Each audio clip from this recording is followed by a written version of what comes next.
Thanks for tuning into the Adam Carolla Show. You can watch the full show on YouTube. Just search Adam Carolla Show and hit subscribe so you never miss an episode. You can also get the podcast wherever you like to listen. And for extra content, ad-free episodes, and more, you can head over to our Substack and sign up today. Hello, and welcome to Pluto Phone. If you know the name of the movie you'd like to see, just stream it for free on Pluto TV, where all your blockbuster favorites are landing all summer long. Catch Anchorman, The Legend of Ron Burgundy. Fantastic. The Matrix Trilogy. Welcome to the real world. Mean Girls. Shut up. Titanic. I'm the king of the world. And so much more. For showtimes, press nothing. They're free 24/7. That is so fetch. On Pluto TV. Stream now, pay never. Yeah, get it on. Got to get it on. No choice but to get on mandate. You get it on. Thanks for tuning in. Thanks for telling a friend. The rating's been going up. I like that. Of course, you know who Randy Travis is. His wife, Mary Travis, and Randy have joined us via Zoom. Randy suffered a stroke in, I think, 2013, and it's affected his ability to speak. But I watched some tape. I don't know. I understood what he was saying.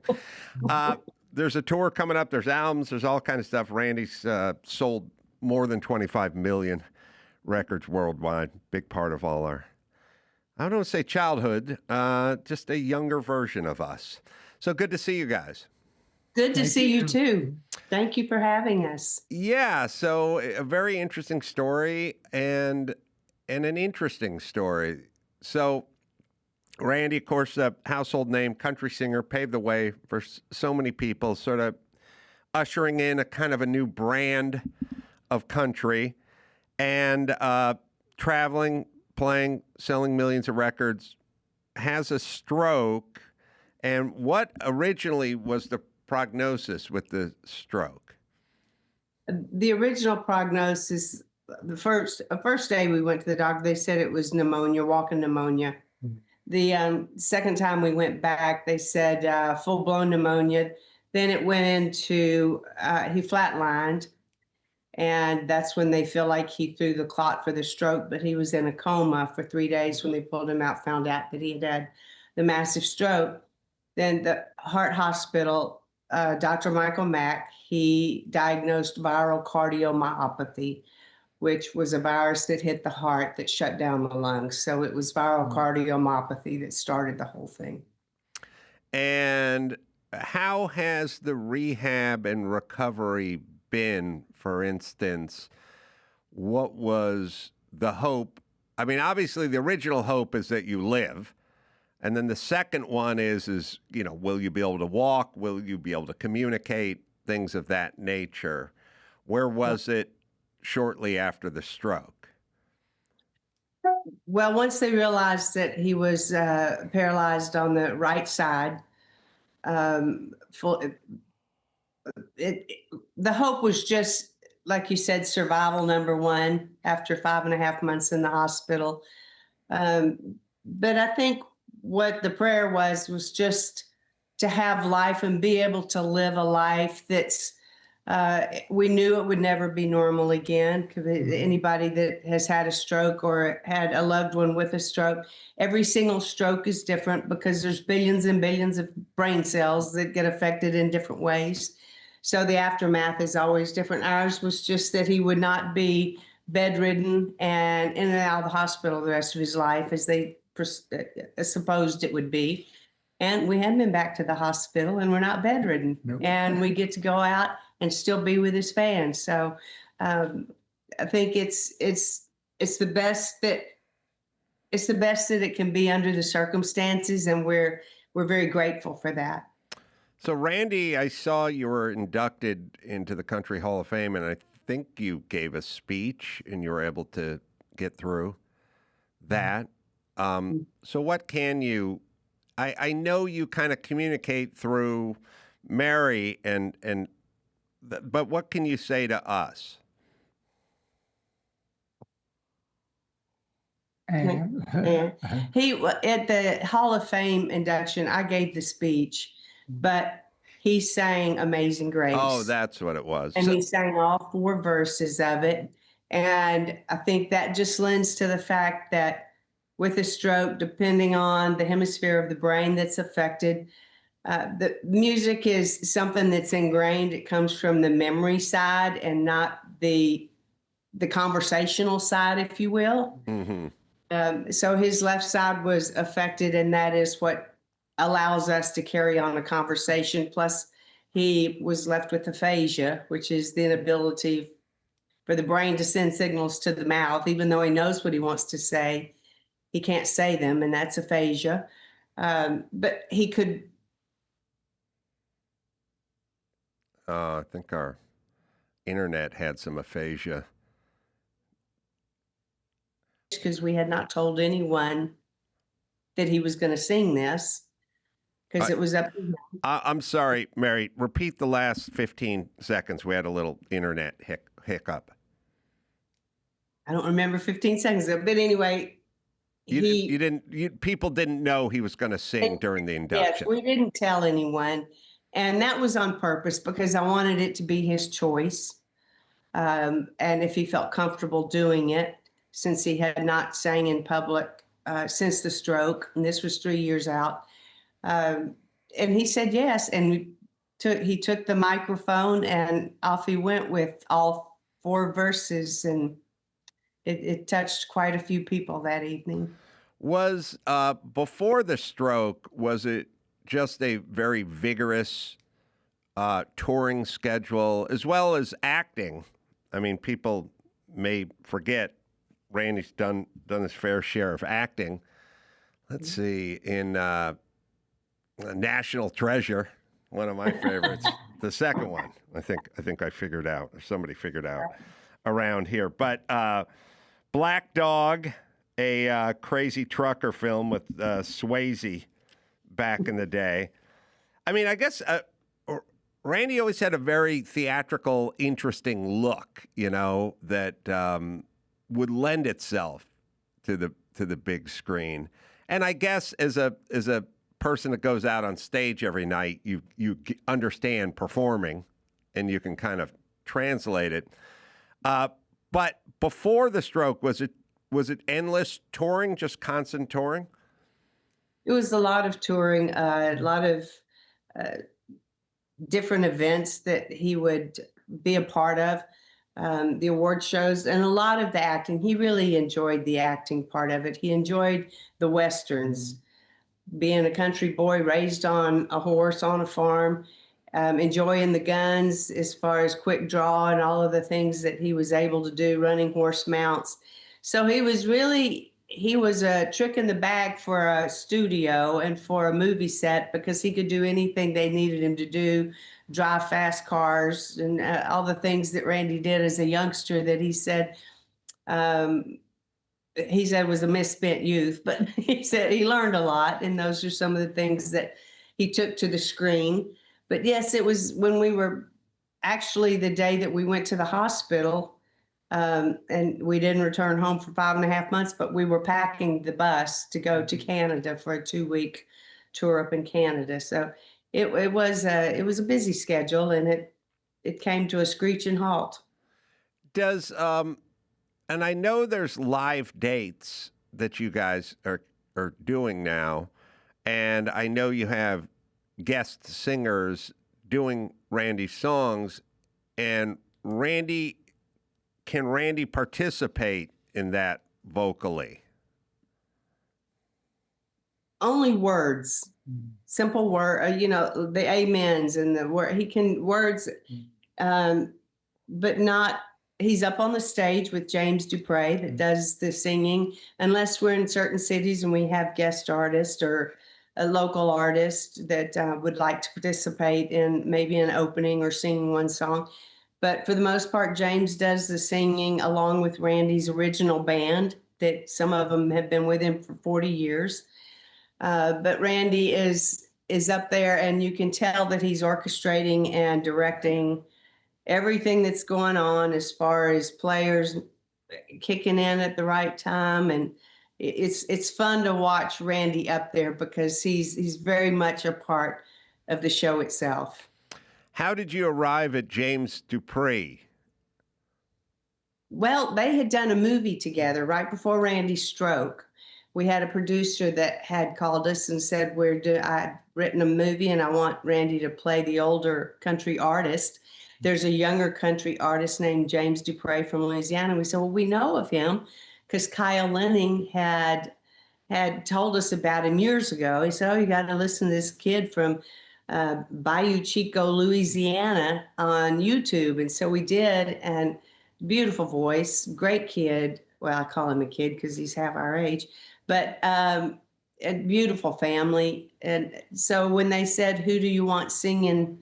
We just liked his style, and his presence on stage was much like Randy's, with just a beautiful voice. So it was a natural, and they had so much fun shooting the movie that they did as a father-son country pair. So that's why we picked James. Yeah, so then I was kind of thinking about it, like when you first hear the idea, well, it's an evening with Randy Travis. You got the original band. Randy's on stage. Someone else is singing Randy's songs. And one part of me thought, well, I guess you need someone who sounds like Randy. But then the other part of me thought, well, then that becomes like a Michael Jackson impersonator or something. But you just need someone who can do a really good job with Randy's songs. And I don't know if you want someone who sounds exactly like Randy, but I don't know how that process went. And maybe, I don't know, maybe we can pull up James singing one of Randy's songs. I don't know if that gets us kicked off of YouTube now or how that works. But does James go, I'm going to try to sound like Randy, or James goes, I'm going to do my own thing on Randy's songs? He does his own thing on Randy's songs, and that's the way it's been from the start. We are fortunate enough now to have some Randy songs coming out of Randy's vocals prior to the stroke in this new album. And then there's the AI songs that was a test, and we thought it was a good test because Randy blessed the whole project. So those play, and so people do hear Randy's voice. But no, James does not try to impersonate Randy or sound like Randy. And when you hear him sing, you will understand why we chose him, like I said. But his voice is James's, and he has his own catalog of music. So that's explain how the AI works. Well, that was an interesting project. 4 years ago, Chris Lacey from Warner called us and said, we want to try this AI thing with Randy. It was brand new as far as a platform or anything. Two gentlemen in London had a model. And as you know, 4 years ago, it was kind of foreign to everybody, but now it's right here. It's in our living rooms. It's with us everywhere we go. So we thought, since Randy was still alive and he could still go into the studio with Kyle Lenning, his career-long producer, and he went into the studio with session players, some of which played on Storms of Life, his original album. So his heart was in it, his soul was in it. It was so much Randy Travis that we thought it was, if nothing else, it would serve as a great example of good use of AI. Because we all have been introduced to it since then. And it was in no way pirating on Randy Travis. It was Randy wanting to do the project because the stroke barred his voice and has not given it back yet. So we thought that would be a good way to, and we enjoyed the process. And we spent 11 months making the first song, which people think you just put it in a computer and use what you got, but they spent hours making sure that the words and the phrasing and the timing and the sound was Randy. They sent 40 raw stems of Randy's vocals from 42 different songs over his career to these gentlemen in London, and that's what they used to lay over a vocal bed. So it's like a clothesline with vocal stems laid over it, and the vocal bed was laid down by James. Well, it's interesting. We have James live which I'm told for some reason YouTube will permit. I'm old. I don't know what the rules are. How do we figure that out? I don't. Well, they make them up as they go. So Yeah, we'll play a couple of moments of that just so we can hear James's voice.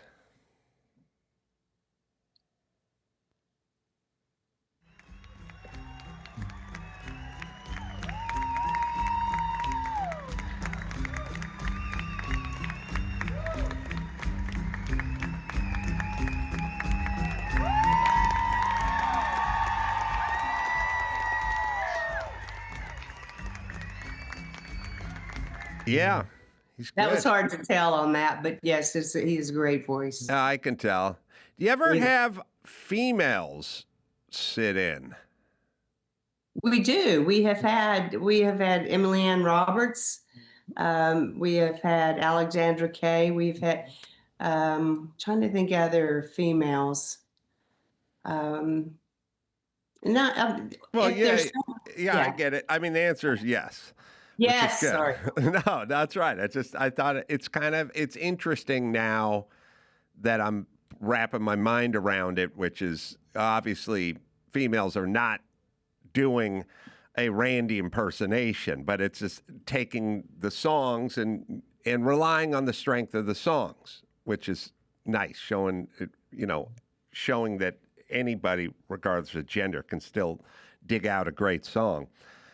So AI is interesting because, there's AI as it pertains to the creative. Let's say AI can write a movie script, or they could write a comedian's act, jokes and stuff like that. And so when you use AI for that, you go, well, AI wrote that script, not a person, or AI wrote that joke, not a person. But if you're AIing Randy Travis's voice, it may be AI, but it's still your voice, which AI, if you weren't born, AI wouldn't have the ability to do that, I guess. It's kind of an interesting distinction. It is, and I've never thought about that, but that's very true. Yeah, if I wasn't born, AI could still write jokes, but your voice is something that's different. And actually, AI could try and write a Randy Travis song if you put in enough stuff, and you might get something that was okay, but the voice is still yours, and AI's simulating that. Morgan and Morgan. One time, my buddy had an accident, and I kept telling him, hire an attorney. Got to help you. Got to recoup. Need some compensation. And he didn't. And the cost piled up, and he couldn't work for a while. And that's why I encourage people to use Morgan & Morgan. Morgan & Morgan is America's largest injury law firm. You've seen the commercials all over the place. I think you know who they are. They have over 100 offices nationwide, so somewhere near where you live, and more than 1,000 lawyers in those 100 offices all over the United States. So if you're injured because of the negligence of another, you deserve to be paid. It's Morgan & Morgan, right, Dawson? Their fee is free unless they win. Yeah, that's right. Their fee is free unless they win. To learn more, go to forthepeople.com/Adam or click the link in the description below. To learn more, go to forthepeople.com/Adam or click the link in the description below. This is a paid advertisement. Hymns, catching yourself in the mirror and doing the mental math on your hairline. Most guys know that moment. Hymns makes it simple to actually do something about it. There's so much misinformation about this, but Hims cuts through it all with trusted treatment plans and a 100% online process. They have a range of prescription hair loss treatments with ingredients that work. This includes chews, oral medication, serums, and sprays. It's 100% online. They have flexible subscription options and 24/7 provider support. It's Hims. Right, Dawson? For simple online access to personalized and affordable care for hair loss, ED, weight loss, and more, visit hims.com/Adam. That's hims.com/Adam for your free online visit. hims.com/Adam. Featured products include compounded drug products, which the FDA does not approve or verify for safety, effectiveness, or quality. Prescription required. Individual results may vary. See website for full details, restrictions, and important safety information. A very interesting time. And I'm just guessing people will just become familiar with AI. Younger generations won't think much about it, just like they don't think anything about a smartphone. You know, to us, I mean, the phone was bolted to the wall in the kitchen. Like, the biggest innovation at my house was the extended cord from the receiver to the actual phone so you could get to the stove without having to hang the phone up. The biggest innovation was a longer cord. And I guess the biggest breakthrough was the push button versus the rotary, the rotary style. And it is crazy because I moved into a house. It was right about 10, 12 years ago. And I said to my assistant, you got to get the phone guy out to the house to hook up the phone. And he said, why? And I said, well, you got to have a phone, a landline at the house. And he said, no, you don't. And I said, yes, you do. You got to have a landline, and he goes, no, you just have your phone. You just use your phone. I go, yeah, but come on now. The guy's got to come out. It's got to hardwire that thing into the wall. I need a landline. But I didn't need a landline. I've just stuck back in my mom's kitchen. And I realize we're both talking about the same thing, but we're looking at it completely different, right? Yeah. And he was right. I didn't need it. So I guess that's going to be sort of the relationship with AI. Like, we're all trying to wrap our minds around it, but the next generation's just going to grow up with it, and that'll be part of their world. Yes. It's like everything technology, though. Everybody's afraid of it until they understand it. Yeah. Bitcoin and AI and all that stuff. Yeah, I guess my philosophy is it's here. So you're not going to avoid it, and you're not going to suppress it, and you better just learn to work with it and live with it. Although, there's some doomsdayers. Are you guys out in Tennessee? Where are you? We're in Texas right now. That's where the home is? Yes, sir. To Tioga, Texas. Tioga, Texas. How far is that from someplace I know in Texas? Well, we're an hour north of Dallas. There you go. Straight north of Dallas. And what's the life like out there? What's the daily life in Tioga, Texas? Well, we're on a I call it a farm because it's small by Texas standards, but we have lots of animals, a lot of critters. It's hotter than Hades right now. 110 degrees, I think, with the heat index today.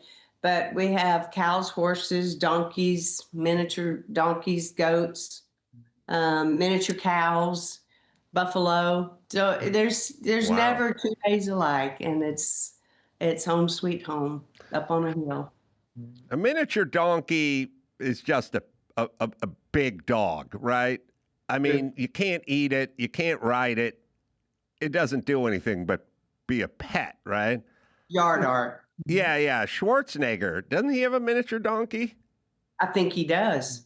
I'd forgotten that, but I think he does. I'm surprised you people with the miniature donkeys don't keep in touch and keep track of each other, because it feels like an elite group of people with miniature donkeys.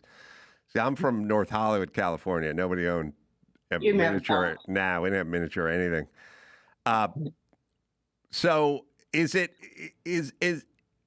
a working farmy ranchy kind of thing, or is it all just this is great, or is it all we're going to eat that buffalo? No, we're not going to eat the buffalo. We started to raise buffalo before the stroke, and we were up to 28 of them, but we're down to 2 of them now. And they were going to be buffalo jerky, maybe. hate to say that, but and then we have beef cattle too. So it's pasture land, hay, cattle production. So it's both. And is it I mean, it just feels like a lot of work, versus living in a condo. Yeah. You But got we're not condo. We don't do well in condo high-rise living. Yeah. We're both from the country. Adam and Randy are from a farm in North Carolina, Marshall, North Carolina, and I was raised in Plano, Texas, on a farm. Very country. So city life is fun for a couple of days, so you can get to where you're going quick. But we're country folks. Yeah. I don't think the condos homeowners association would allow the miniature donkey. No. Although I could argue if you allowed a large dog, you should allow a miniature donkey. Because Yeah. what's a miniature donkey weigh? Oh, when they're real miniature, they can weigh, I would say, probably 50, 60 pounds. That's a medium-sized lab. It is. And That's then it. they go on up from there. But it's, they're Who do you think's miniature donkey is better, yours or Schwarzenegger's? his are probably more pampered. Yeah. He puts his in the house all the time. Ours don't do that. Randy won't allow that. I've tried, and he's, what do you say? No. No. I'm reading on the screen that a mature miniature donkey has an average weight between 200 and 350. So now we're getting into St. Bernard size. Yeah, that's the bigger ones. Yeah, but Schwarzenegger seems to let his walk around the house. I guess, but he's probably, I know he's got a maid. Yeah. So I've Yeah, he seen. probably wears a diaper. That donkey probably wears a diaper. Do they have they have donkey diapers? I don't know. You make them though. They have a diaper for everything. But donkeys are smart. People underestimate them. Donkeys and mules, that family, it's very smart. They've got a lot of intelligence. All right, let's rank the order of smartness. Okay. Okay. All right. We'll rank them between a horse, a buffalo, a miniature donkey, and a Labrador. Whoa. I mean, who, you could call, can you call the buffalo? Well, yeah, you can, but they do what they want to do. Well, then the answer is, not like yeah. Well, you can call a homeless guy too, but he's not going to. Yeah, they kind of do what they want to do. All right, And so I'm not you're not going to snuggle up with a buffalo, I tell you. All right, so buffalo's at the bottom. Yeah, I mean, they're smart as far as survival, but All right. you don't get close enough to them to talk to them. Horse. They're smart and different. I think they're different intellectual levels. Randy has some that are very smart.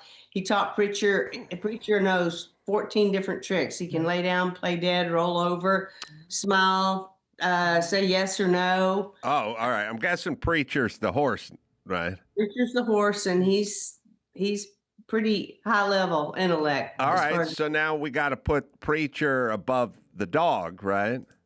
Or do we? Well, Yeah. honey, I don't know. This is I'm not going to tell him. I'm just saying. Yeah, I don't Between know. us. Is You know, the and then the donkey, where's lab- the donkey rank between like a Labrador and a miniature donkey?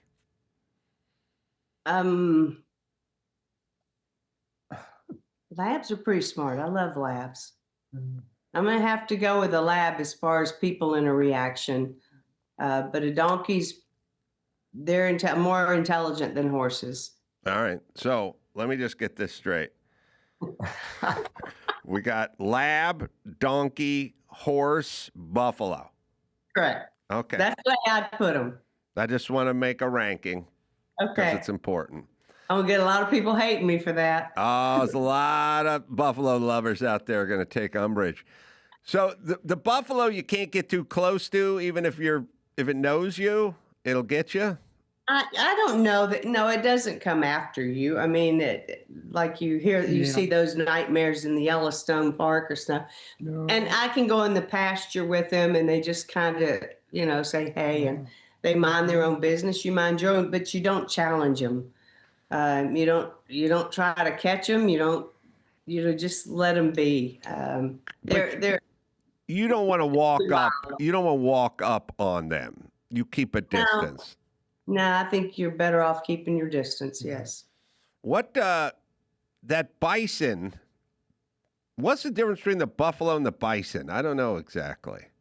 I wished I knew. I know one of them was smaller than the other in stature, different areas that they were bred.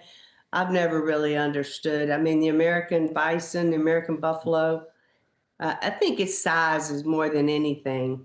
So you have to get up early and do all the stuff you do to work a ranch, a farm, like people would do? We have somebody that helps us do the early morning stuff. Yeah. Good. 'Cause that's that part. I'm too old for that, Adam. I don't know that there's ever a right age for getting up at 5 and slopping pigs and stuff like that. I used to, but now I'm too old for that now. I'm with you. The morning stuff, I was in construction for a long time, and man, you got to be on that job site and rolled out and going at 7 a.m., no matter how far away it is, and I could never get used to it. I hated it then. I hate getting up now. It's a weird, I had to get up at 4:45 a couple days ago to make a flight. I was miserable. It never goes away. It never ends. It's weird. Like you think, at some point you just get used to it or something. Like you wouldn't be miserable. Miserable. I think you're just wired, whether you're a morning person or a night person. I think our problem is that we're night people. And if we do have to get up early like you, it makes it really, really hard. Randy he's allergic to mornings, early mornings. Yeah, you make your living at night. Mm-hmm. And you leave the stage at 10:30 at night, and then you never want to just go to bed because you just worked, you performed, you're excited, you have some drinks, you eat sometimes dinner, late and all that kind of stuff, tour bus, all that. You just become a night person. Although, it really needs to be studied because, look at Trump. Trump. I don't know how he does it. Sleeps 4 hours a night or whatever it is. People say they get texts from him at 2:30 in the morning, and then they get another text at 5:15. Someone should study him to figure out what that is. Yeah, it's an incredible DNA. Well, it's because if I don't get enough sleep, I'm no good the whole day. I couldn't be making decisions about, which part of Iran to bomb. It's a biological thing for people. And and the morning person versus the night person versus the napper. There's people that never nap. Don't like it, doesn't work. I don't like those people. I like to nap. You like to nap? I am a big. All I need is 20 minutes, and I'll just get like a quick charge, and I'll be good. It makes a difference. But the other people are just like, nah, don't care for it, and then they make fun of you for being a napper, like you're lazy or something. No, I think that quick 10, 20 minutes. I think the people that can't do it are the ones that think they can take an hour nap. Then I think that puts you in a whole nother realm. That makes you lazy and tired. But the 20-minute recharge, fast charge. I agree. And then there's the people who have no control over their lives. Like they go, I went to take a nap at 4 p.m. I woke up at 6 the next day. I'm like, you don't know that? You really? Yep. I go, wow, all right. Well, then there are the people who fall asleep while driving a car, which to me is an incredible thing to do, if you think about it. And there's a lot of people. Yeah. I'll bet you, I'm going to put this to you in the booth, Andrew.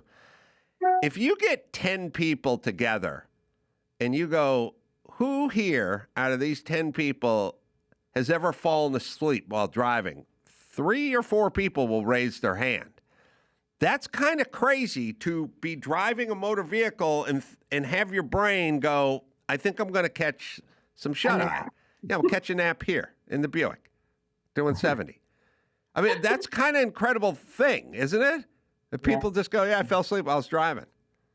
And then you go, you fell asleep while you were driving? They go, I was really tired. I go, yeah, I get it. But I still don't think I could ever do that. I'll bet you 3 out of 10 Americans have fallen asleep while driving. You're probably right. It happens every once in a while. A tour bus driver will fall asleep while driving, right? Yeah, they put some guardrails in on that as far as their time. But, if on their time off, if they don't sleep, I can see where they would run into trouble too. So there you go again with organizing your life, and knowing when to get your sleep so that you can perform. Okay.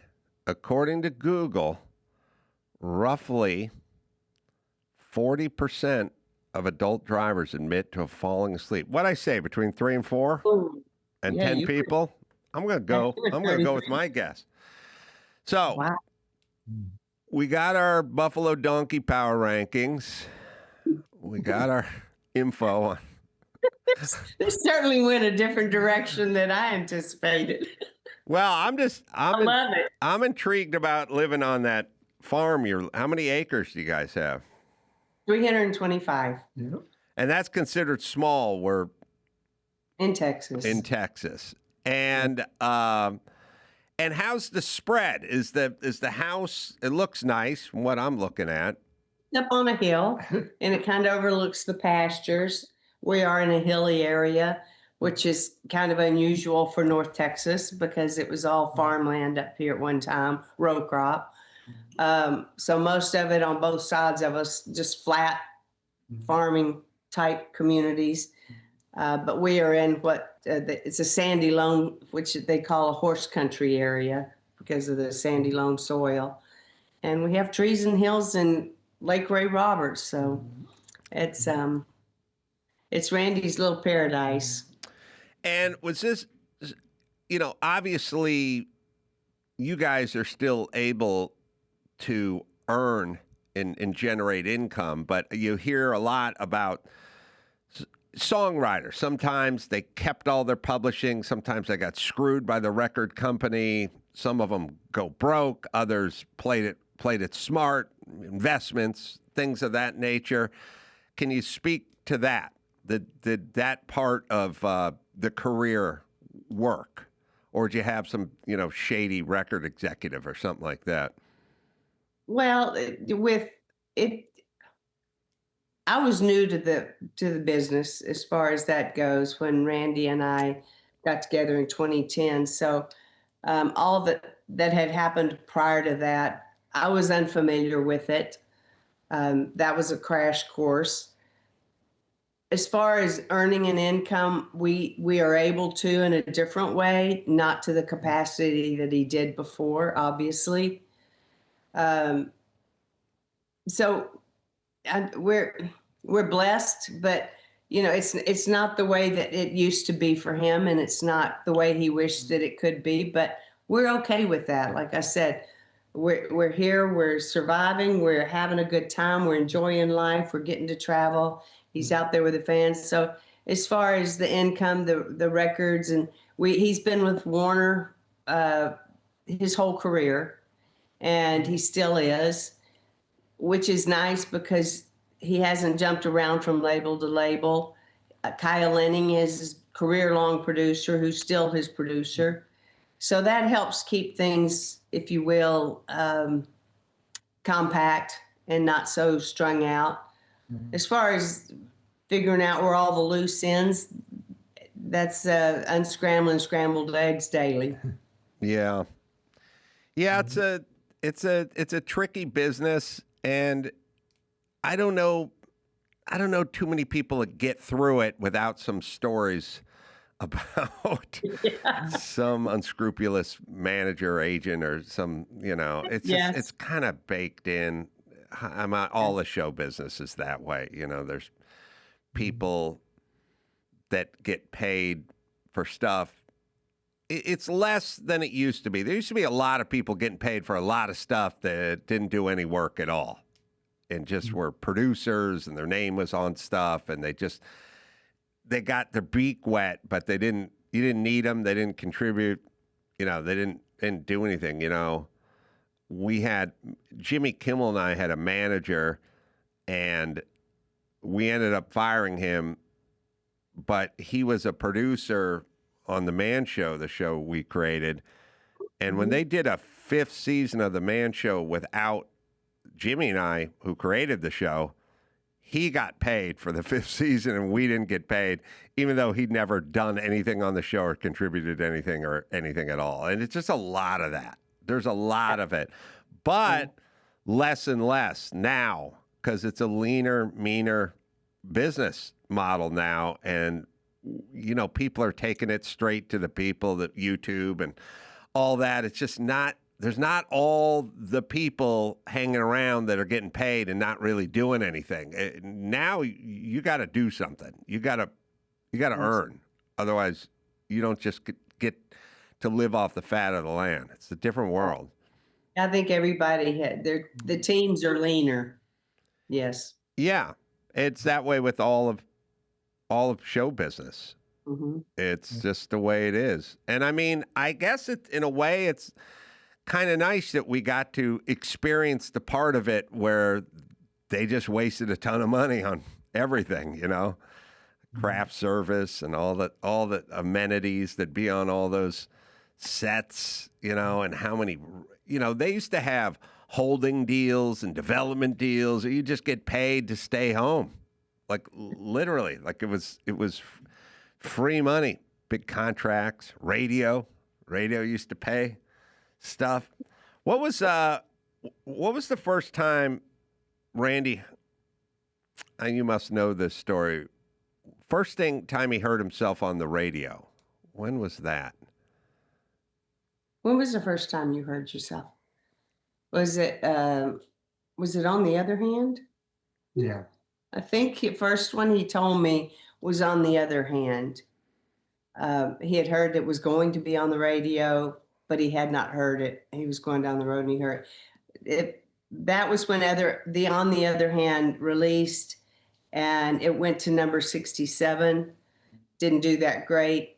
Then they released 1982, and it went way up the charts. I think it hit number 2. And so the powers that be decided they would re-release On the Other Hand, and it went to number 1.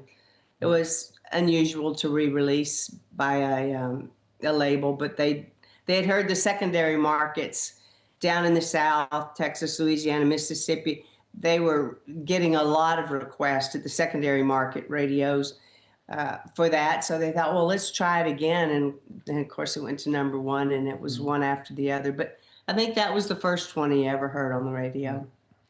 I think my screen says that was July 1985. Correct. Yeah. And all these years later, still out doing gigs in a different format. But, I would argue a more comfortable format, because I would like to do a thing where I got a comedian to get up there and just do my jokes, and then I would sit on a chair and I would enjoy watching. Well, it's, Adam, it's interesting because it's not just James singing and the band playing, but we have video going on. All right. The music videos, then there's a lot of videos from Randy as a child and all through his career, and some of the fun moments and with, say, Dolly and Carrie Underwood and some of the shows that he was on, the talk shows. So it shows, it's a biopic, if you will, of Randy's life, and people get to see those treasures that they hadn't seen before. Randy's sense of humor, his joke telling. So the new album that's coming out in September, or the details of it will be out in September. The details will be out. Yes. All right, and tour dates. Where should we go to find those tour dates? I know you got some coming up in Pennsylvania. That'll be end of September. Where would people go? More Life Tour, just Google it in. RandyTravis.com. It has all the tour dates and everything right there. Thanks, you guys, for joining me. It was a interesting and fun conversation. RandyTravis.com is where you go. Mary, Randy, enjoyed it. Thank you so much. We enjoyed you. We'll take a quick break. Back with Rudy and the news right after this. O'Reilly Auto Parts. Yeah. They're in the business of keeping your car on the road. O'Reilly Auto Parts offers friendly, helpful service and the parts knowledge you need for all your maintenance and repairs. If I'm ever stumped with a car problem, they're the first call I make. They've got thousands of parts and accessories in stock, either in store or online. Also, their team can test your battery for free, in or out of your car. I got race car, and I got a race coming up, and I'm always going back and forth to O'Reilly because they have stuff that I need. They're professional parts people, and they're one-stop shop for all things auto do-it-yourself, folks. And by the way, if you work online, you want to buy parts online, you can go online, but go into the store. It's got a good smell and people are nice. It's O'Reilly, right, Dawson? Stop by O'Reilly Auto Parts today or visit us at O'ReillyAuto.com/Adam. That's O'ReillyAuto.com/Adam. Sheath. Well, you ever get to the gym and realize you got on a bad pair of underwear and it ruins your whole workout? Sheath is the perfect solution. Sheath features a true dual pouch design that keeps everything separated. It reduces skin contact, sticking, and discomfort. So you won't be picking around down there anymore. These are great. I always wear them on stage. Got to keep them separated, like my good friends used to say. Made with ultra soft, breathable fabric like bamboo and classic cotton. Also, I love this. It's veteran owned. It's a veteran owned company and was originally invented by an active duty soldier. So we support these heroes. Listen, when I go on the road, it's the only underwear I pack, and it's always Sheath. So it's one less thing to worry about on stage. It's Sheath, right, Dawson? Feel it to believe it. Go to sheath.com/Adam and use code Adam for 20% off. And Sheath even offers a first pair guarantee, so if it's not for you, you get your money back. But honestly, once you try these, there's no going back. That's SHEATH.com/Adam and use code Adam for 20% off. Sheath, the underwear of legends. Thanks to Sheath for sponsoring this episode. It's time to check Adam's voicemail. Ace Man, this is Tim, truck driver from Southern Illinois. Just wanted to say, communism is like a callus. Shows up when the work's done. All right, get it on. You can leave us a message at 888-634-1744. Yeah, Rudy. I'm on that same bumper sticker. Communism shows up after the work is done. Yep. Rudy's back by popular demand. What's happening, buddy? Because Alicia Krause got sick. No. Rudy is a fan favorite over here. I got some thoughts about some stuff before we can get into the news, if you like. I was looking at Twitter. No, I was looking at TMZ. Oh, did you find that Molly Shannon thing? Well, you can look for that. Anyway, it was Jennifer Lopez and her son, who used to be her daughter, I think. And then I was like, oh, but that's not the daughter from Ben Affleck. And then I was talking to Andrew about it. He's like, oh, yeah, but Ben Affleck has a trans kid, too. And I realized, Of course. Listen, this can't be a coincidence where everyone in Hollywood, like literally, there is a couple two of the most famous people in the world have children from a previous relationship. They get married, and they each have a kid from a previous relationship that's trans. It cannot be. It can't be. That's impossible. Yeah. It is. It almost seems like the more famous you get, the more of these trans kids that you have in your brood. Because what was it? Charlize Theron's got. She got like 5 or 6. She's got like 7 kids, but 5 of the 7 are trans. Yes. They said brood, but I think it's brood. Brood? Is that what it is? It is, but you're from Minnesota, so we don't really. Brood is an accent, right? Did I fuck that up? I must have, obviously. A brood is your clan. Yeah. And a brood. Wait, clan with a K? Yeah. Okay, just want to make sure. A brogue is an accent. Oh, a brogue. Man. A broad is developing a friendship with a dude. Yeah, so when you're not gay, but you really dig it. You're really digging it. Yeah, you broed out. Yeah. So I have to bro out with somebody before they turn into a woman, or if they are previously a guy, I can still bro out with them, even if they are claiming to be a lady. Is that right? Yeah. And speaking of that, you tell me Are we spooning this weekend? This is accurate. Yeah, I'm only getting one room. You tell me this is accurate. Yes. Okay. Jenny in there, new assistant. Not J-Lo. Different Jenny. Right? Different block. Yeah, different block. She is a vegetarian. Okay. Which I don't mind on a woman. Wait, with Ben Affleck or with J-Lo? I just want to make sure. All right. Here we go. Okay. Taking those groundlings classes. Vegetarian. Yes, vegetarian. She is a vegetarian woman, and she's in the next room. And then we also have Andrew, who's a vegetarian. Yep. And I realized when she told me I'm a vegetarian, my reaction was like, oh, okay, good for you. You're fit, you're healthy. Look at you. Nice. Probably jog. Good for you. Have that salad. But when Andrew told me, I was like, ugh, yuck. But now it's just vegetarian, right? Chuck, same way? Same way. Yep. Disgusted. Yeah. When a male says it.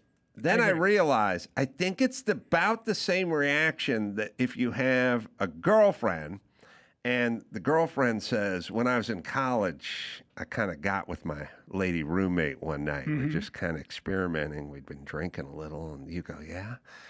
Tell me about it. That sounds pretty good. Yeah, it's pretty hot. But if the dude said, when I was 17, I blew my neighbor, you'd go, ugh. Yuck. Don't tell me about that shit. And I feel the same way about the vegetarian. I think it's almost the same. When a woman does it, it's like, good for you, and even a little hot. When a dude does it, we'll never eat brisket together. This ain't. I don't know if you this remember ain't going anywhere. The conversation you, me, and comedian Jen Kober had one time, how she was talking that there are more guys that have experimented with other dudes in college than there have been women who have experimented with other ladies in college. Remember that conversation? That is fundamentally untrue. There's no way that's possible.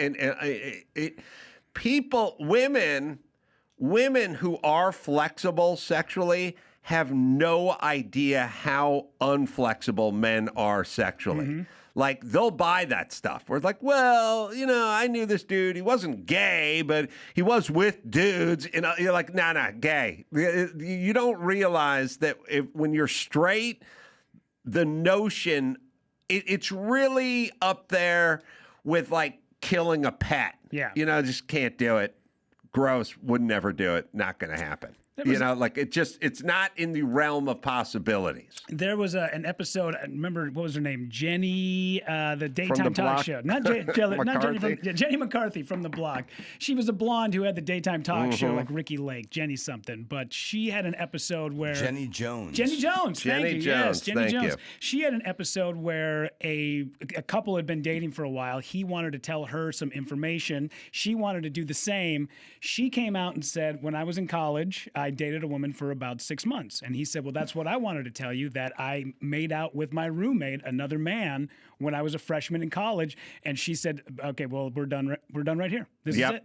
And he said, well, wait a minute. How about you can hook up with your college roommate, but I can't hook up with mine? And she said, nope, different standards, and walked off the show. And that was that. She knew what she was talking about. Yeah, because in your head, it's already in there. When you see another guy holding hands with another guy, immediately your brain will go, ugh. Now, well, hold on. Kuth will go, I'll shut my mouth. Unless you're Joe Biden with his dad in 1957 in Scranton, and then the dad leans over from the Buick Roadmaster you're driving and goes, son, that's the future.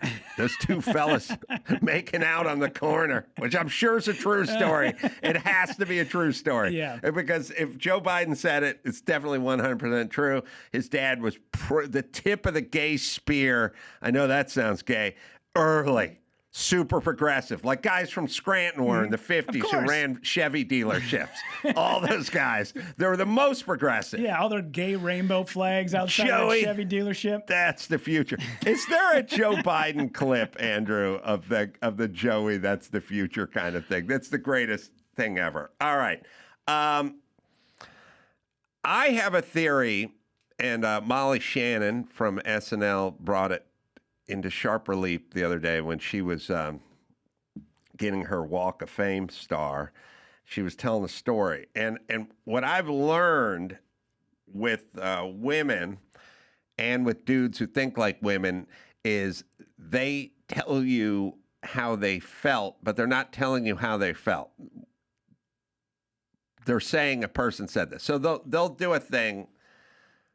Just hold it for a second, Andrew. They'll do a thing where they'll go, every person does this. Women do it all the time. You know, I was at it was in my class. I remember it was the sixth grade, and the sixth grade teacher called me stupid in front of the whole class. You know, and the teacher would never just go, "You're stupid," in front of the whole class. What happened is she said, you know, I'm writing my book report on the movie Barry Lyndon. And then the teacher went, are you sure that's a good subject for you? Maybe you should pick, you know, a Disney film or something like that, which made her feel stupid, but he didn't say stupid. Sure. They never say stupid. Like my sister used to do that with my dad. Like, I'd go, weren't you guys supposed to go to dinner? Yeah, he just called and said, I'm not going because I don't feel like seeing you or something. But the reality is he called and said,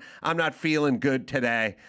Maybe we'll take a rain check. But she perceived it that. So what women do, and a lot of dudes, Dr. Drew does this, is they perceive stuff and they go, oh, you think I'm dumb? You call me dumb. You call me fat. You call me ugly. And it's like, somebody said, I don't think that dress really shows off your strong, you know, curves, you know, maybe another. It's saying, oh, you're saying I'm fat. You know what I mean?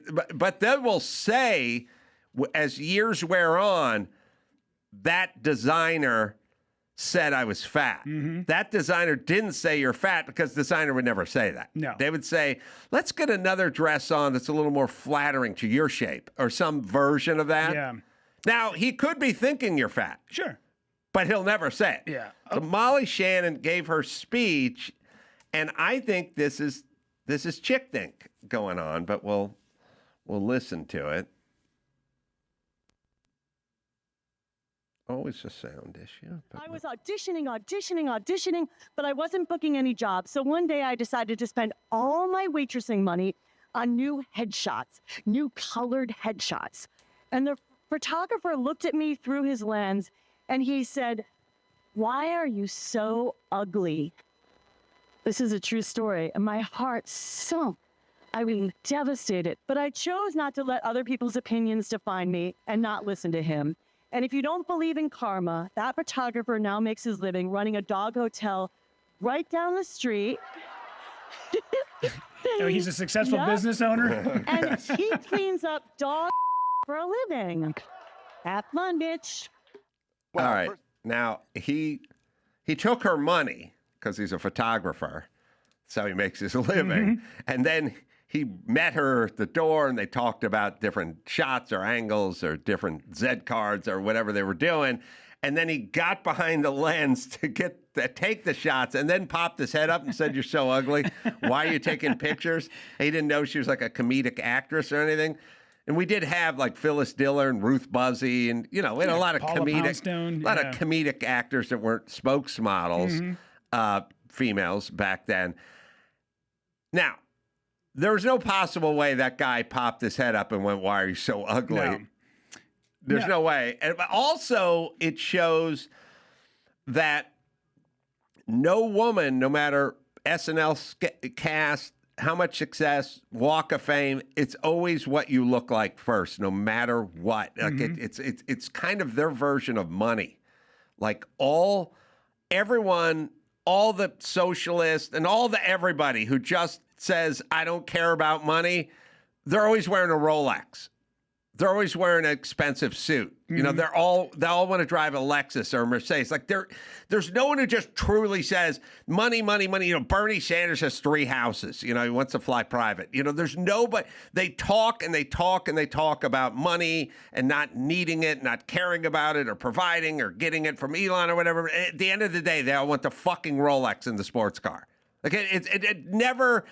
Every one of the people who rips off the government, it's always on these vacations and they rented a yacht. Like it's never ripped off the government and bought the bare necessities.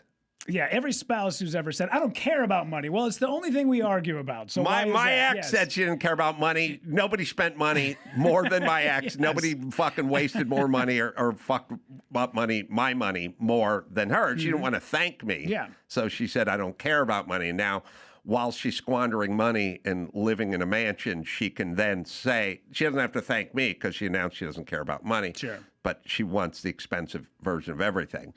All right. This is Joe. What is this? Is this 2000? This is Joe in 2000, and the screen says 12, but I don't know what that. I don't know what that means exactly. But he's on CNN. Is this a debate? Looks like it. Town hall. Oh, town hall. Yeah, presidential town hall with Joe Biden, 2012. So this must be 2016 or 20, maybe? Yeah. The question is, why did you express your comfort with same-sex marriage in 2012 when the Obama administration didn't publicly support it? All right. Let's listen to it. It was a real simple, basic issue by my position.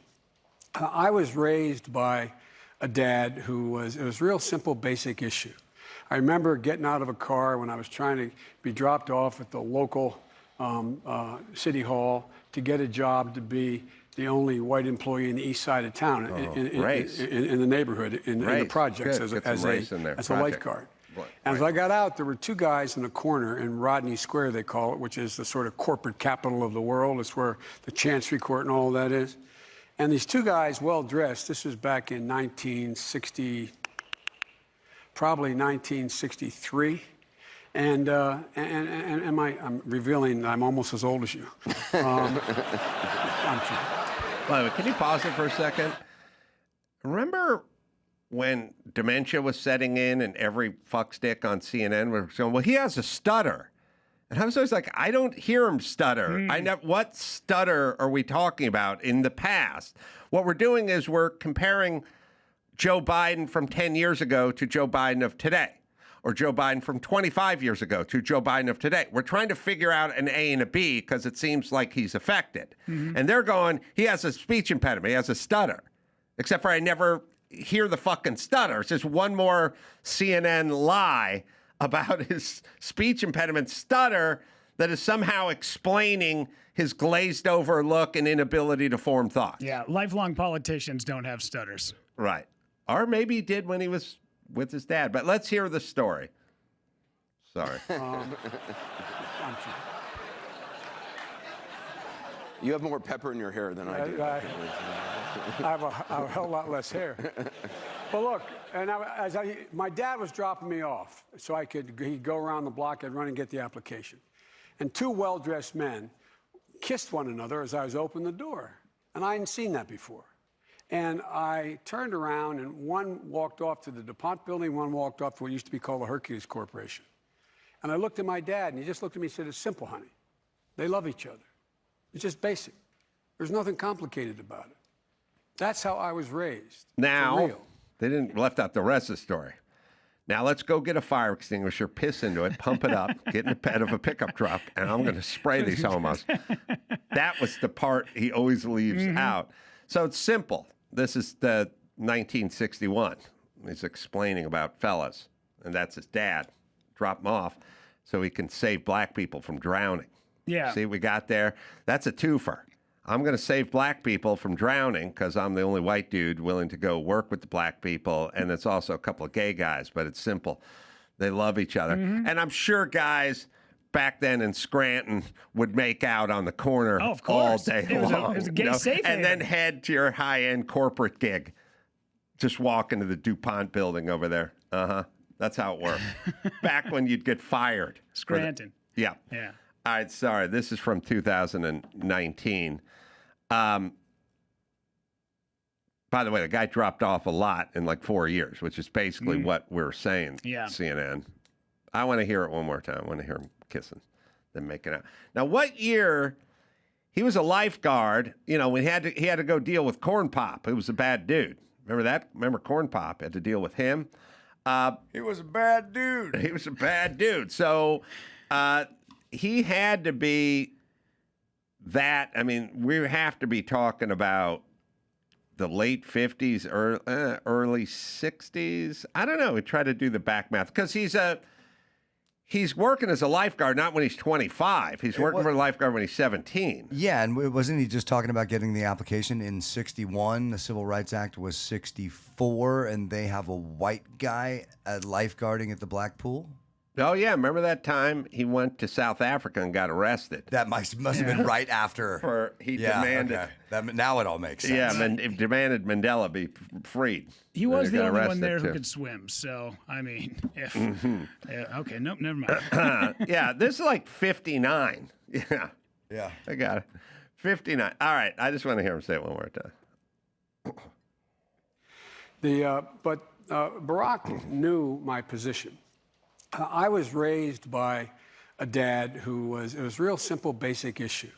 I remember getting out of a car when I was trying to be dropped off at the local city hall to get a job to be the only white employee in the east side of town in the neighborhood, in the projects as a lifeguard.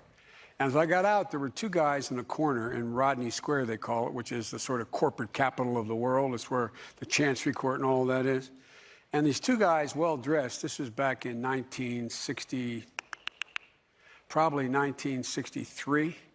And I'm revealing I'm almost as old as you. Yeah, so I guess he was 20 in 63. You have more pepper in your hair than I do. I have a hell lot less hair. But look, and my dad was dropping me off so he'd go around the block, I'd run and get the application. And two well-dressed men kissed one another as I was opening the door. And I hadn't seen that before. And I turned around, and one walked off to the DuPont building, one walked off to what used to be called the Hercules Corporation. And I looked at my dad, and he just looked at me and said, "It's simple, honey. They love each other. It's just basic. There's nothing complicated about it." That's how I was raised, for real. And so for me... now he's lying. Now he says for real. For me... And Barack knew that. Barack knew that. And he knew that, if I was going to be a good boy until the administration moved, unless I was asked. But you know me too well. You know that, no one ever doubts I mean what I say. The problem is I sometimes say all that I mean. And so when I was asked on... All right, wait. You got to rewind it for a second. Because the greatest clip you can play it about he can't help but be truthful. This is what he's saying. For me, sounds like a hero's journey, doesn't it? Helping the black people. Barack knew that, and he knew that, if I was going to be a good boy until the administration moved, unless I was asked. But you know me too well. You know that no one ever doubts I mean what I say. The problem is I sometimes say all that I mean, and. So when I was asked it's good. Pause. Remember that time he got up there in front of a crowd and explained he had a Fulbright scholarship and he graduated the top of his class in his law school, and there are only two people that had dual majors. That's when he thought the top 97th percentile meant that you were the top 3%. He never more bullshit come out of one person's mouth in a shorter period of time. And there's two kinds of bullshit. I was All Valley, but I could slip up and say All City, and it would sound a little better. Which I know I would be lying, but there's plausible deniability, Yeah. you know. You and then you won a Super Bowl. Then there's like I was in the National Guard, but you never went abroad, but you say I served, or but you served in Indiana, but whatever. There's like nuance. When it comes to your education, it's pretty carved in. Like if you talk to Dr. Drew, where'd you do your undergrad? Amherst. Where'd you do? USC. Medical school, it's all the times, date stamped, and then you could go to me. Hey, Adam, tell me about your formal education. I went to Valley Junior College for like a semester, and then I quit. There could never be a possibility where I was like, I went to Duke, and I had a dual major. Oh, unless I'm just lying, unless I'm just flat fucking out lying. I mean, there's shit people kind of remember in a happy way that kind of gives them, makes them sound a little better than they actually were, but not the education stuff. You either did this or you did not do this. And like I would say, frequently, I got college scholarship offers from this school and that school and that school. I would never say I went to that school because I didn't do it. It is him fucking lying his ass off. And it should have been a red flag for anybody. Like, this guy's a sociopath. If you can do that, you're complete fucking sociopath. Got a video of him being against gay marriage with Russert, right?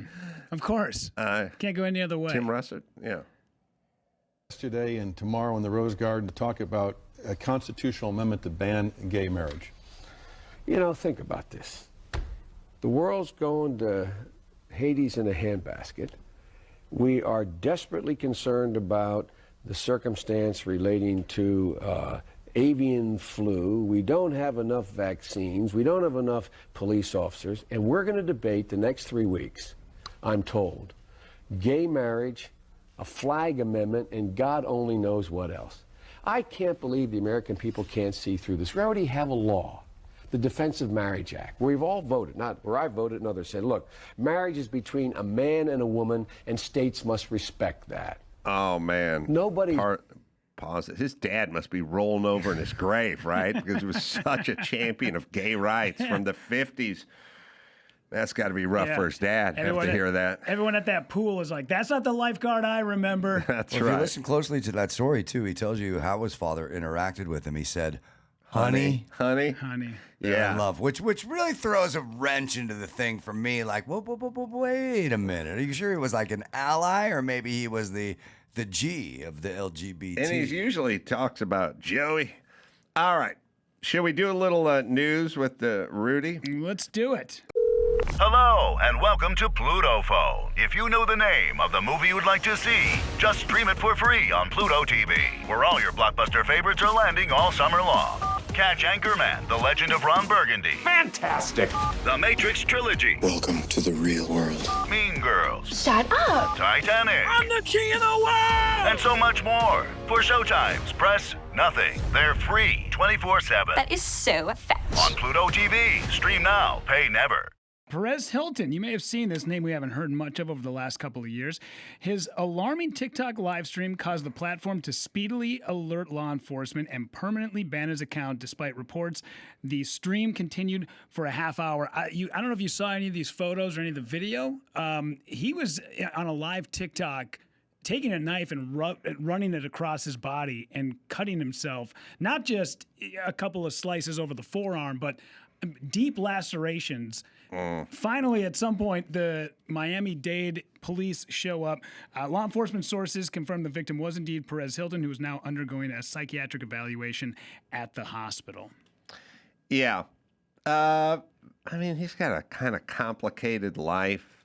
He's an interesting enough guy, kind of funny, sort of had his moment. Now it's sort of weird.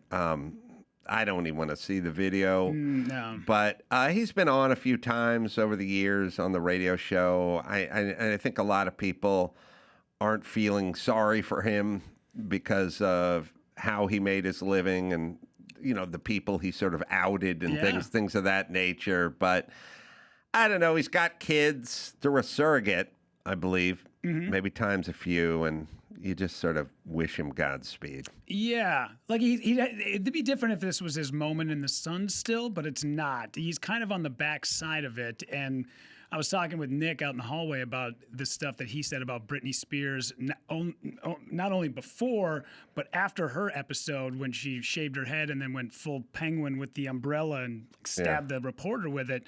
And that's the reason why a lot of people aren't really feeling sorry for this guy, because of what he's done in the past, and now it's kind of coming back tenfold on him.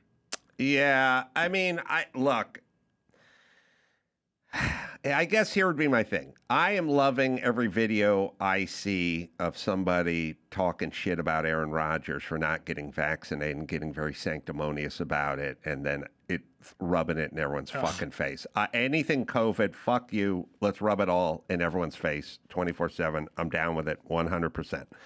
But I would not want to see a clip of Terry Bradshaw cutting himself with a knife. I just want to see the clip of him making a sanctimonious ass out of himself, talking about Aaron Rodgers. And then I want his punishment for us to share it and play it repeatedly and make him look like a huge sanctimonious asshole.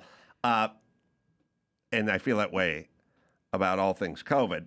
But I don't want him to cut himself. Of course. And that's how I feel about Perez Hilton. Oh, here's Terry Bradshaw, by the way. I'd give Aaron Rodgers some advice.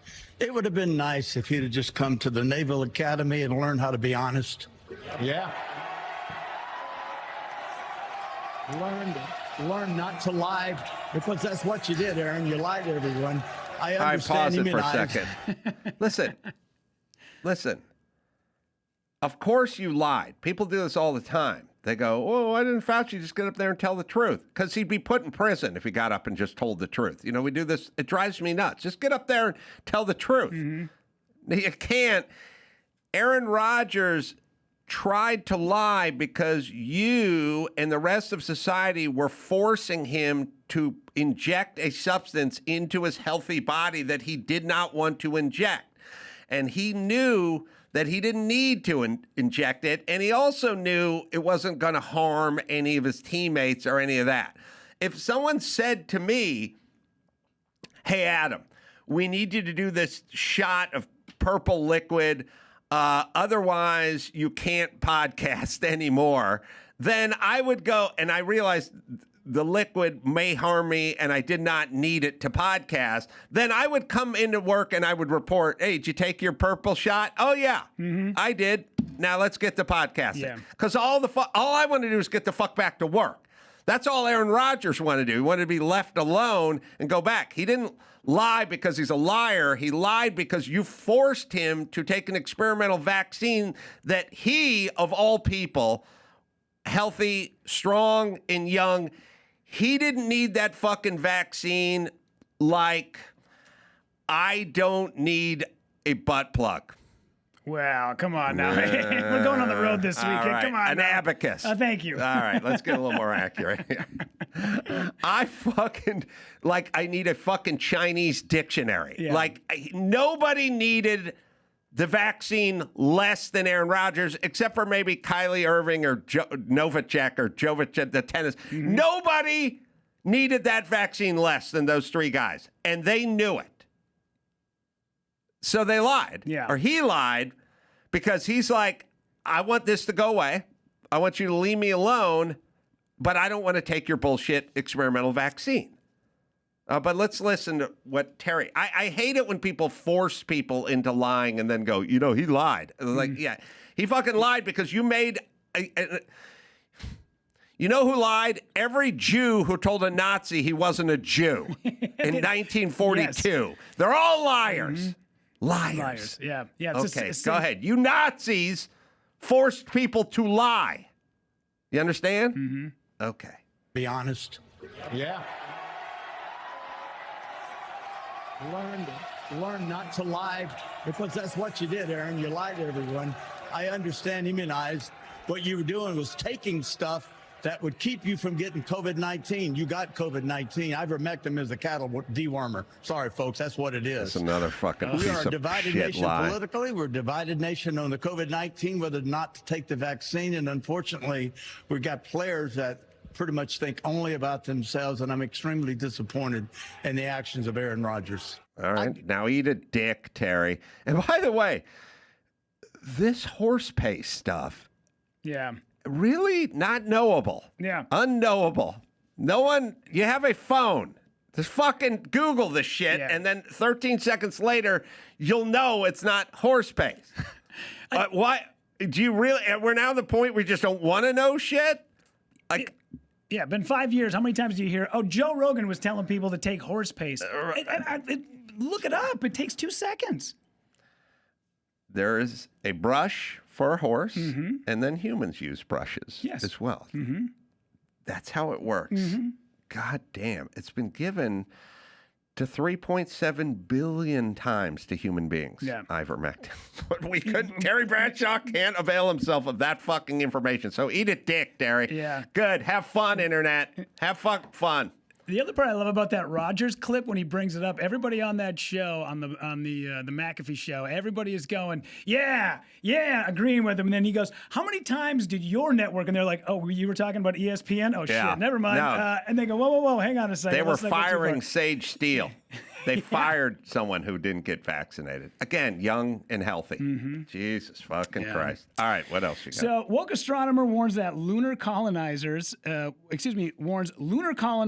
moon is part of indigenous sky country. Did you know about this, Ace? Astronomer. Yes, a woke astronomer came in and said, the moon is something that has fascinated us. It's deeply rooted to indigenous sky country and storytelling. Basically, she is saying that we should not be out there because, hey, there was celestial beings. The Indians were looking up at the skies. They were using it as navigation years ago, so we shouldn't be trying to explore space and head to the moon. Is this impact something we should be concerned about, or is the concern more, like you've just mentioned there, around space junk just continuously piling up around the orbit of Earth? Well, look, the moon is something that's fascinated us. You know, it's deeply rooted to indigenous, sky country and storytelling. And so we want to respect the fact that this is not just something for us to go and explore, as amazing as that is. And so I think it's actually a big focus for global space regulation, as well as understanding Australia's growing role in space exploration and how we continue to be responsible. All right, here's a hypothetical. Let's just say we didn't invade the indigenous people's homeland here in the United States, and we left the peaceful people of all the tribes who lived in harmony with the buffalo and the earth. We just never showed up. How long would it take them to get to the moon? That's a good point. Now, we got there 69, 75? Yeah. Couple years later, maybe? Yeah, of course. 73? Yeah. Are you on Dawson, are you of the camp where the indigenous people would have left North America and put and possibly a squaw on the moon? I think you know they what I might mean? have, Because they're more progressive than we were. I think they might have beat us. Dawson. We were on hot at 69, take. they'd have Hot done it in take. 68 and all that. Dawson saying they would have gave us a full Sputnik job. Yeah. They would have fucking probably taken a first. They wouldn't have put a monkey. They would have buffalo. put an American buffalo. American in space. buffalo. Yeah, no American flag would have been a lunar teepee. We would have got it up there. That's right. Yeah. So, the capsule looked like a teepee. See? Yeah.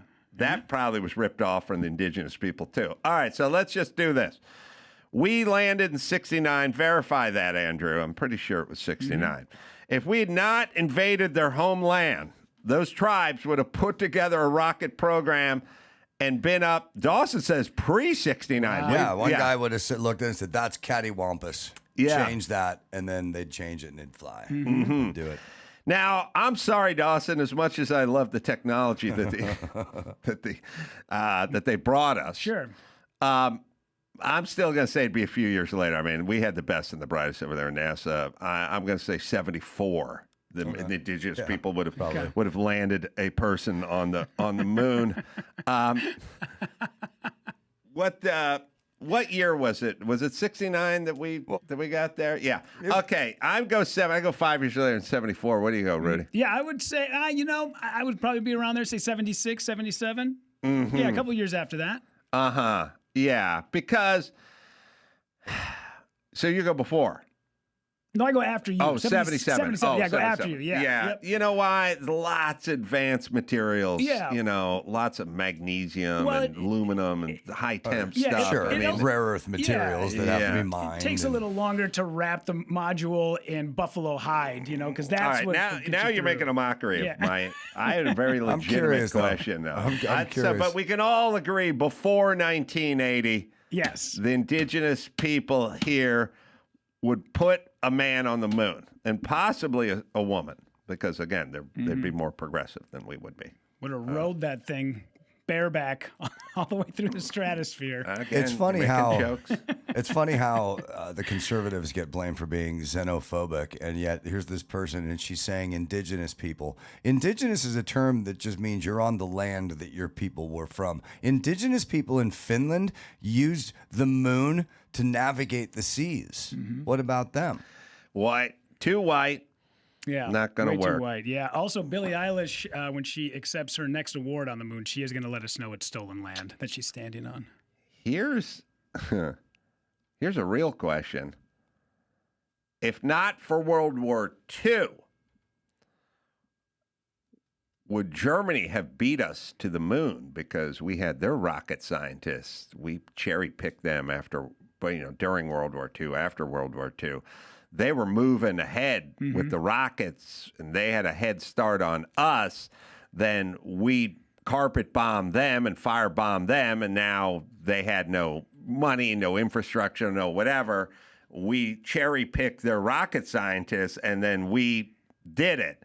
And the Soviets, got Sputnik up there, but they didn't land on the moon, but they orbited the moon. I think the smart money be on Germany minus World War II. Mm-hmm. All right. Germany or the Dakota Nation? I think One or the other. Yeah, I It's think a it's toss-up like, at this whoa, point. man. Flip a coin, man. All right, what else you got? So Donald Trump says that if he coached in the WNBA, he'd ask LeBron if he had any desire to be a woman. I don't know if you saw this video, but this is a classic. I love many good Trump. laughs. I love Trump because how angry he makes everybody. And I'll tell you what, if I were ever, I'd be the greatest women's basketball coach in history. Because I don't like LeBron James. I like Michael Jordan much better. But I'd go up to LeBron James. It doesn't matter. I'd say, LeBron, did you ever have any desire to be a woman? Because what I'd love you to do is star on my team that I'm building up. I will have the greatest team in history. They'll never lose. Nobody will come within 70 points of this team. Now, we have to change that, and we have to make it okay to talk about it. You know, the young lady I was talking about is afraid to talk about it. She's shunned and she's canceled when she talks about it. This is crazy. Yeah. Get Seth Moulton eating shit, backtracking on whatever he said. I came up with a theory as I was watching everyone argue over what is a man or what is a woman or should women. It's like, it is infuriating, but it's also sort of insanity. Like, look, we're just saying we have women's sports for a reason. They don't play above the rim. It's not even close. A all-star and a national, international. Okay, the WNBA is international. It's women from any country, any part of the world coming to play here. I would reckon a 13-year-old to 14-year-old international all-star basketball team of males would beat the average WNBA team because I looked it up. Do you know there's a 10-year-old who can dunk? 10 years old. Really? Now there's an 11. There's almost routinely like 12 and 13-year-old boys who can dunk. And by the time you get to 15, it's fucking tomahawk shit. Man, I mean, there's some freaks out there. Yeah. You put those dudes together, they all play way above the rim, and the chicks do not play above the rim. I mean, it's stupid, but you have women's sport for women so they can have it. We don't. This isn't the the clip I was talking about that I liked, that we talked about, Andrew. He was on I think he was on a news show on this one. I do believe, or maybe I made that up, but I liked it from yesterday. Then we got to argue about, I don't even know what. Like, every single thing they do is, oh, so you don't like the trans community. It's like, no, it's not that. Everything. You know what I mean? Like ID, voter ID. Oh, you don't like black people. Like, if you have to conflate everything with some sort of prejudice, then you've already lost the fucking argument. It's just, we don't want men playing with women. There's a story where I think in 99, Serena and Venus Williams, at the height of their powers in 1999, best players in the world, said they could beat anybody on the male side that was outside of the top 200. Mm-hmm. The 203rd ranked male, after a night of fucking drinking and not practicing, whooped them both. Yeah. Like, that's the story. That's what men can do. And by the way, that's tennis. That is not as physical as basketball and many other sports are. All right, I guess it's the clip. Well, it's the one I liked. Oh, then this is it. All right, let's watch Congressman Walton, in your last debate, you said, when you were asked about student athletes who are transgender, to anyone out there listening tonight, anyone in the LGBTQ community or anyone else, I stand with you because I've always stood with you.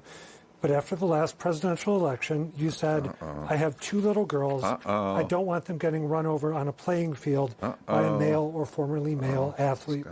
Congressman Walton, which is it? I stand with. To the trans community, feeling the weight and the pain of the Trump administration policies, I deeply recognize your trauma. Trauma. And I'm sorry if my comments stepdad who molested you. Yeah. All right. Everyone's got to suck the trans dick now or something, and the coaches have to argue, and everyone's got to get involved. And you know what I realized? I said, Rudy, let's do a little Wayback Machine, a little clip. Yep. And I asked Andrew, he got it right, but I think he was Googling the answer. Dawson. Yes. In the hit series with Don Adams, Get Smart, he was a secret agent. He fought for one side, and the bad guys, Siegfried, and the other guys fought for the other side. What were the name of the 2 entities? I'll ask Rudy first, who was battling Don Adams' group he represented, and the other bad guys they represented as well. It'd be like who played in the Super Bowl, and you'd go Kansas City and San Francisco. You know, it's what were the 2 names of the teams that played in that game? All right. I believe, I'm not remembering the name, but I think it's an acronym, right? Isn't it it's like MASH, M-A-M period A period S? Yeah, something like that, right? I think it probably was. Yeah. But I'm still asking for the name. I can't remember the name. Dawson? I'd have to go with G.I. Joe versus Cobra. I don't know. I never saw the show. In the 60s, Mel Brooks created it, I do believe. Late 60s, Don Adams. Funny show. And Adam Bricker from The Love Boat was Klaus or whatever, Siegfried was his name. Spoke with the Russian accent, the German accent. The 2 groups that were doing battle were called Chaos and Control. Chaos and Control. Yeah. And Chaos just wanted chaos. And I'm realizing these fuckwads just want chaos. Sure. I don't know what they want. They have an autonomous chop zone in Wisconsin where cops and paramedics aren't allowed in, and men and women and trans and open borders and no one is illegal and defund the police and cash bail and get rid of prisons. They're chaos. They just want chaos. I don't know what they want other than chaos. Get rid of everything, burn it all down, and no, you're not opening an Amazon hub in my district. Yeah, chaos. We want chaos at schools. We want street takeovers. We want border chaos with whole big groups of people just jumping over the fence and running across the river. And if you try to make your own fence in Texas out of shipping containers or put something up in the Rio Grande, we will then tear that down. Yeah. I don't know. There's no other answer other than They want chaos. It's always a different thing. It's something about Islam and the rights and the people to come here and be peaceful and practice in the borders, and we're not going to deport anybody, and men and women and Aaron Rodgers, we're going to have to attack him for not getting a vaccine, but we can have dudes winning track meets against chicks, and we're just going to argue about everything all the time.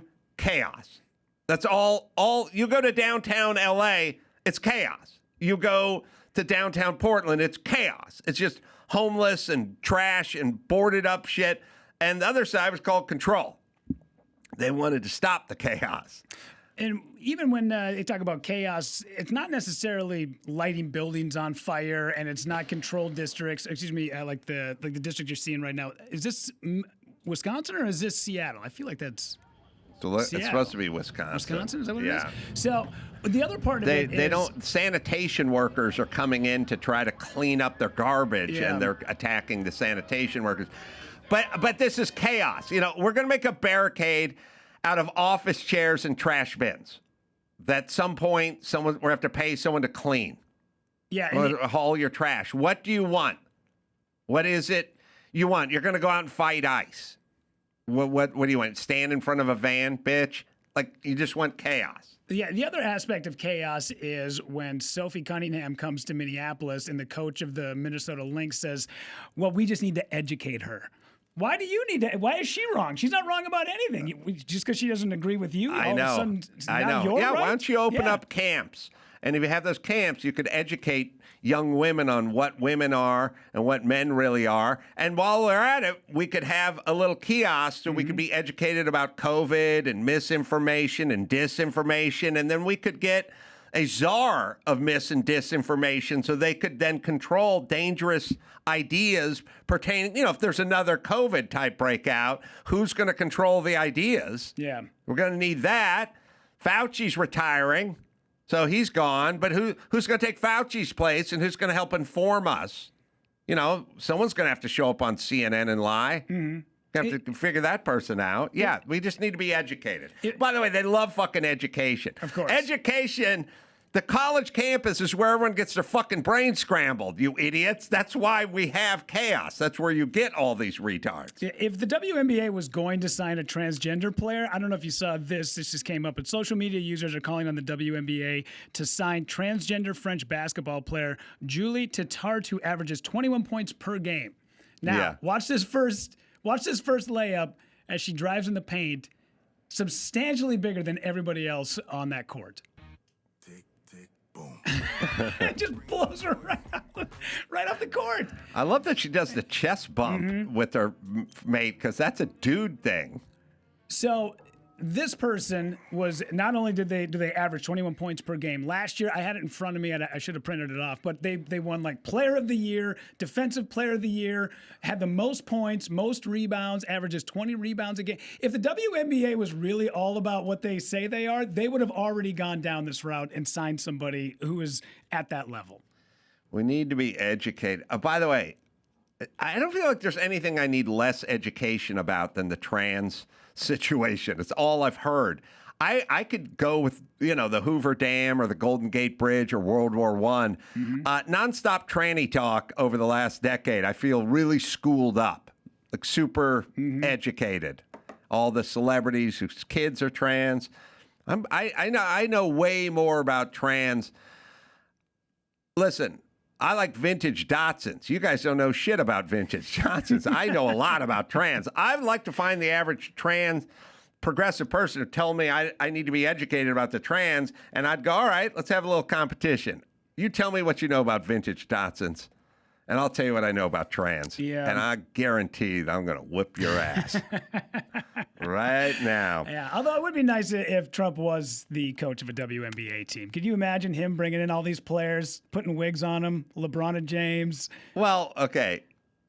I don't know that you need a wig. I just think you just declare yourself a woman. That's that? Why bother with the wig? Number one. Number two, an all-male WNBA team would not need a coach. Yeah, it'd be like a player coach. Here's our strategy. Yeah. Let's see if we can keep them. See if we can beat them by 75. Sure. We only beat them by 60 last game. There'd be zero coaching. Like if you just got NBA players and you had a team, you A, wouldn't practice, and B, you wouldn't coach. You just go, we're playing street ball, just fucking man-to-man or man-to-woman or woman-to-woman. Just go pick whoever you want to cover, and then just go do whatever you want with the ball. Yeah. You would literally, there'd be no plays. I believe there'd be no discussion. You wouldn't have one of those dry erase boards drawing up shit. You wouldn't call timeouts. Yeah. You wouldn't do anything. You could have your guys just go down in the middle of the game with plenty of time on the clock and launch shit from 3 points or launch shit from half court, and you wouldn't say anything. No. You wouldn't say, like, spread the ball around or pick and roll. Yeah. You wouldn't have any strategies or do anything. It'd be like if a Major League Baseball team played a Little League team. Would they care? Would the coach be counting pitches and going to the bullpen, telling guys to try to walk this guy or bunt? Or you wouldn't do anything. You just take all your dudes, you put them out on the diamond, you'd crack a beer, and you'd sit there. I believe it was Nevada. I just saw this recently. I didn't get the full story, but I think he took a little bit of heat because he was saying, well, how about the Las Vegas Aces go up against whoever wins the Nevada State basketball tournament in high school, and we'll see how they do. And everyone just went, no. Sorry, it's not going to happen. It's a conversation. My adult life is learning how to pronounce new terrorist organizations and talking about trans, which is fucking insane. Ironically enough, it's the same word, Ace. Yes. Trans and terrorist organizations. Just say trans. You're right. 2 birds, 1 stone. All right. Tomorrow, Seattle, Rudy's going to be there doing shows Friday, Saturday, Sunday. Emerald City Comedy Club. Rudy's great stand-up. You can watch us do our thing. Albuquerque, New Mexico after that. Hyenas, that'll be August 20th and then the 21st. Again, 2 shows at Hyenas, Thursday, Friday, and then Saturday. Tucson, Arizona, Rialto Theater. Go to amcroll.com for all the live shows. What do you got, Rudy? September 18th, I'll be in Columbia, Missouri at the Tokyo Club. September 19th at a club just outside of Kansas City. And then my date in Boise, Idaho with Dawson got pushed back to the last weekend of January. Check out RudyPavichComedy.com. So, till next time, Adam for Rudy and Randy Travis and Mary Travis saying mahalo.